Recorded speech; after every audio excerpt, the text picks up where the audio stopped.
म रामचन्द्र हजुरलाई नमस्कार गरेँ, तपाईँलाई फुल दिएँ, तपाईँ नाम भनेर उता दिनु। म सन्तमान श्रेष्ठ उता पास गर्नु है। नमस्कार, म शारदा शर्मा। नमस्कार, म भगवती थापा। नमस्कार, म किरात सिन्हा। म बलबहादुर थापा। नमस्ते, म देवी ढोका।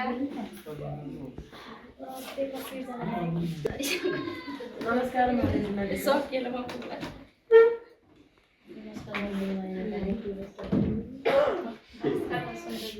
नमस्ते, म माया सिक्कली।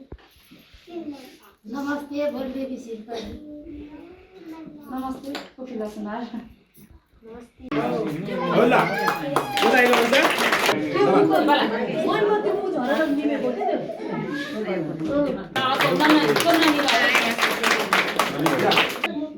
अब मिसले चाहिँ नि हामी सबै शिक्षकहरूले के गर्छन् राम्रो पढाउँछन् केटाकेटीहरूलाई असल बनाउँछन् भनेर भन्नुहुन्छ एउटा ताली बजाउनु जरुरी छ है। अब हामी सबै विद्यालय व्यवस्थापन समितिका शिक्षा अभिभावक सङ्घका सबै समितिका मान्छेहरूले स्कुललाई समय दिन्छन् र स्कुललाई हामी सबै मिलेर राम्रो बनाउँछौँ यसलाई भनेर व्यवस्थापन समितिको अध्यक्ष एउटा बत्ती बाल्नु आउँदै हुनुहुन्छ। भन्दा पहिला विद्यालयको हरेक किसिमको विकासको लागि यसमा केही फरक पर्दैन।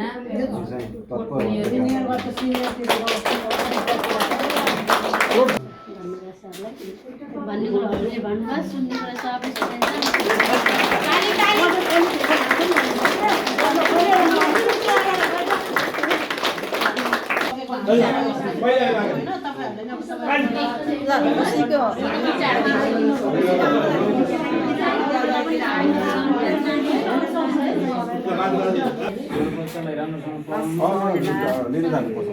त्यहाँ छ भने यहाँ पनि छ नि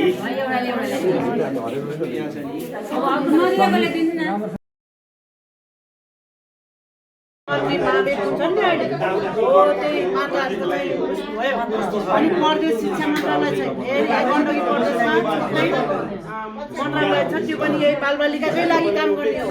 अनि जिल्ला शिक्षा त्यसपछि कास्की जिल्ला होइन, अनि 77वटा जिल्ला यही बालबालिकाको लागि काम गर्ने।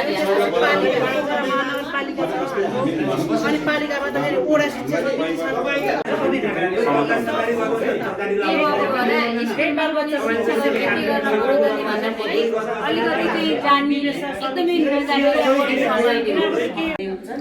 एउटा विद्यालय र शिक्षक मात्रै नसोचिकन विभिन्न क्षेत्रबाट जस्तो प्रकृतिबाट, नाटकबाट, आफ्नो घरको संस्कार संस्कृतिबाट, विभिन्न चाडपर्वबाट, विभिन्न क्षेत्रबाट सिक्छन्। उनीहरूलाई चाहिँ त्यही किसिमको वातावरण हामी अभिभावक शिक्षक सबैले दिनुपर्छ।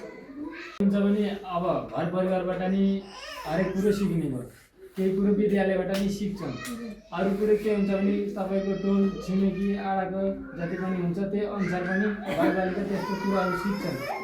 त्यही हो मैले देखेको। त्यस कारणले चाहिँ गर्न सक्दैन, बोल्न सक्दैन र ठुलो भएपछि उसले चाहिँ दाउ राखेको हुन्छ क्या।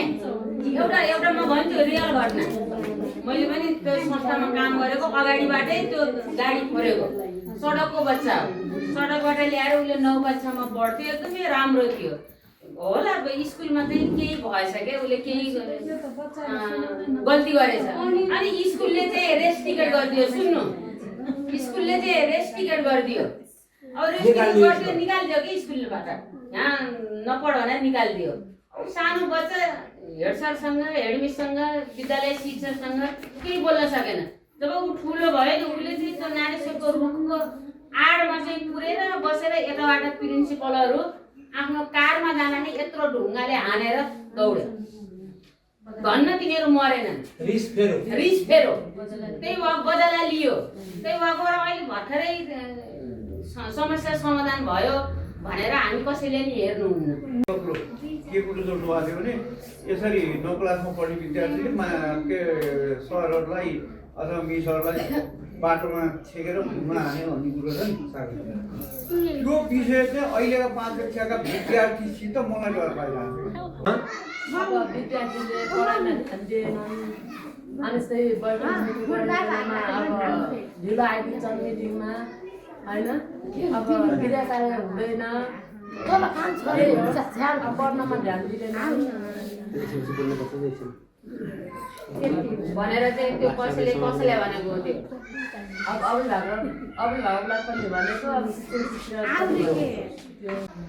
मेरो नाम देवीरुगा हो म यति चाहन्छु कि मेरो छोराहरूलाई अरू बालबच्चाहरूलाई राम्रो हो अझसम्म पनि अब कुनै कुरामा पनि कमी दिनुभएको छैन घरमा अब हामीले जति अनुशासनमा राखे पनि राख्ने हाम्रो कर्तव्य हो अब स्कुलमा पढाउने अनि सरसफाइ अरू हर चिजमा मिसहरूको एकदम मलाई उहाँदेखि म एकदम ऊ छु ज्ञान छु यहाँको राम्रो चिज मैले मन पराएको देखेको चिज चाहिँ सरसफाइ ठिक छ अब तपाईँको दिशा पिछा गर्ने बाथरुम नि राम्रो छ सुविधा नि राम्रो छ होइन अब म यति भन्दै यति देखेको चिज राम्रो देखेको छु अरू चाहिँ अब पछि भन्नु पऱ्यो नि नेक्स्ट टाइम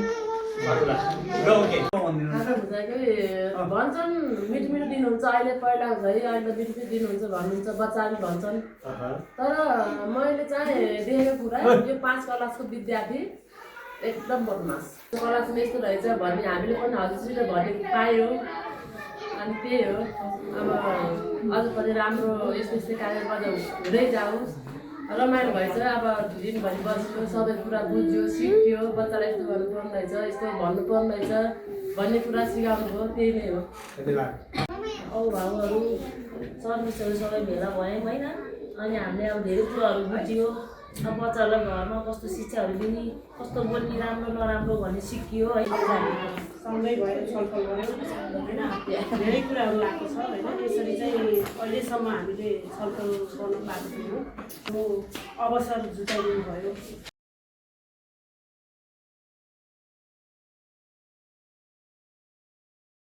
पुण्यको काम गर्नुभएको छ यो संस्थाले र यसमा त पहिला पनि खाद्य विकल्प संस्था भन्ने संस्थाले चाहिँ हामीलाई 1 दिनको ट्रेनिङ दिनुभएको थियो किनभनेदेखि विद्यार्थी अभिभावक शिक्षक र समुदाय प्रति कसरी विद्यार्थीलाई सिकाउन पढाउन र सकिन्छ भन्ने सामान्य जनचेतना दिएर उहाँले चाहिँ धेरै ठुलो काम गर्नुभएको थियो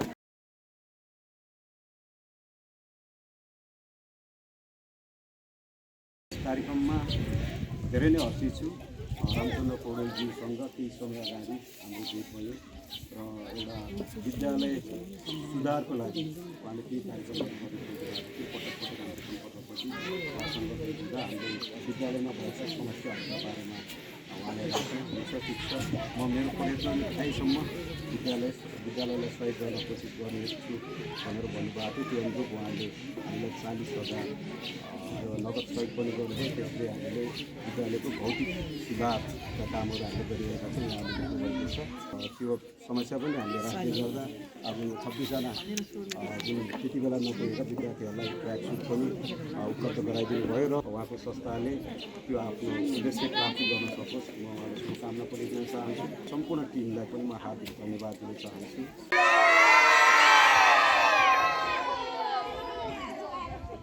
Namaskar, I am Ramchandra Paudel, a facilitator from Vikalpa Nepal.